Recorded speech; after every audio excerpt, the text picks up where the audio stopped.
MR news కి స్వాగతం. నేను మీ మాధురి. కావలి పట్టణంలో 75వ గణతంత్ర దినోత్సవ వేడుకలు పలు పార్టీలు ప్రభుత్వ కార్యాలయాల్లో ఘనంగా నిర్వహించారు. శుక్రవారం ఉదయం వైసీపీ కార్యాలయంలో ఎమ్మెల్యే రామిరెడ్డి ప్రతాప్ కుమార్ రెడ్డి నాయకులతో కలిసి జాతీయ జెండాను ఎగరవేసి మహనీయుల చిత్రపటానికి పూలమాలలు వేసి నివాళులర్పించారు. అనంతరం ఆర్డీఓ కార్యాలయంలో ఆర్డీఓ శివనాయక్ ఆధ్వర్యంలో జరిగిన ఈ కార్యక్రమానికి ముఖ్య అతిథిగా ఎమ్మెల్యే రామిరెడ్డి ప్రతాప్ కుమార్ రెడ్డి హాజరయ్యారు. ఈ సందర్భంగా జాతీయ జెండాను ఆవిష్కరించి పోలీసులతో గౌరవ వందనం స్వీకరించారు.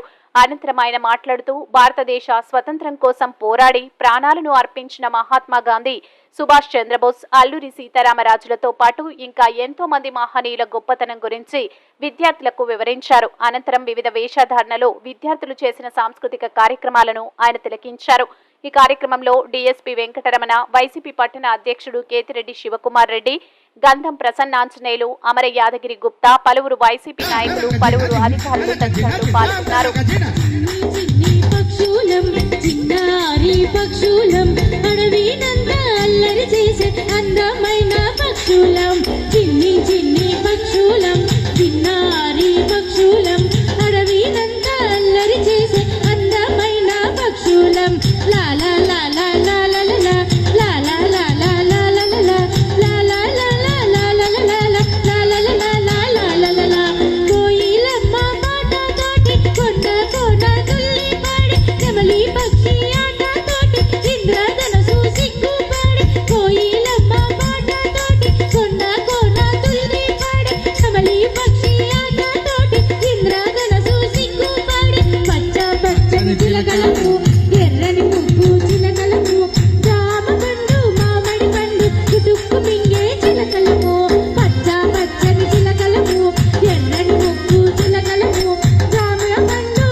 గణతంత్ర దినోత్సవ శుభాకాంక్షలు.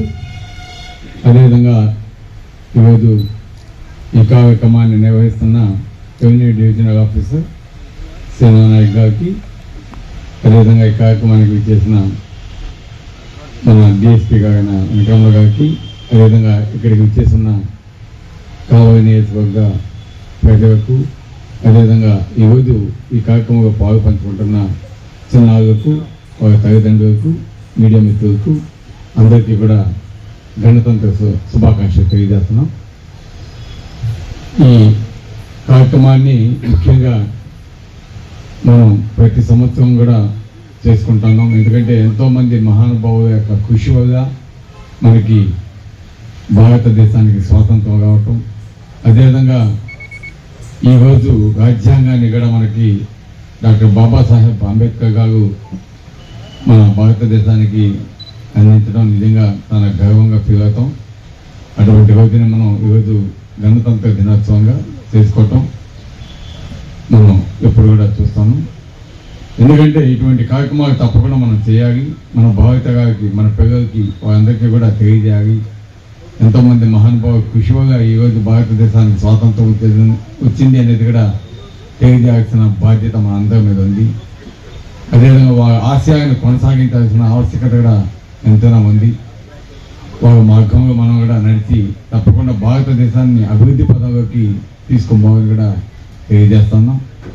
అదేవిధంగా మీ అందరికీ కూడా తెలుసు, మన గౌరవ ముఖ్యమంత్రి జగన్మోహన్ రెడ్డి గారు కూడా డాక్టర్ బాబాసాహెబ్ అంబేద్కర్ గారి విగ్రహాన్ని 200 అడుగులు మొత్తం స్తూపంతో కూడా కలిపి ఈరోజు ప్రపంచంలో ఎక్కడ అంత ఎత్తు విగ్రహం అంబేద్కర్ గారికి లేదు. అటువంటిది మన ఆంధ్రప్రదేశ్లో నెలకొల్పడం నిజంగా చాలా గర్వకారణంగా ఈరోజు అందరం కూడా ఫీల్ అవుతున్నాం.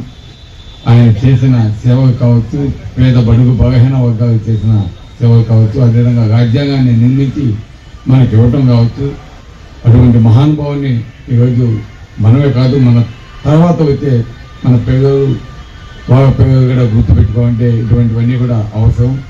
అటువంటి గొప్ప కార్యక్రమాన్ని ఈరోజు మన జగన్మోహన్ రెడ్డి గారు చేయటం నిజంగా గర్వంగా ఫీల్ అవుతున్నాం. అదేవిధంగా కావలి నియోజకవర్గానికి సంబంధించి అభివృద్ధి కార్యక్రమాలు మన ఆర్డీఓ గారు కూడా ప్రదర్శన జరిగింది. ఈరోజు ముఖ్యంగా కావలి నియోజకవర్గంలో పేద బడుగు బలహీన వర్గాలందరికీ కూడా ముఖ్యంగా జగనన్న అనేక పథకాల ద్వారా ఇచ్చిన మాట ప్రకారం లబ్ధి చేకూర్చడం జరిగింది. అంతేకాకుండా దాంతోపాటు అభివృద్ధి కార్యక్రమాలు కూడా ఈరోజు కావలి నియోజకవర్గంలో చేయటం నిజంగా చాలా సంతోషం.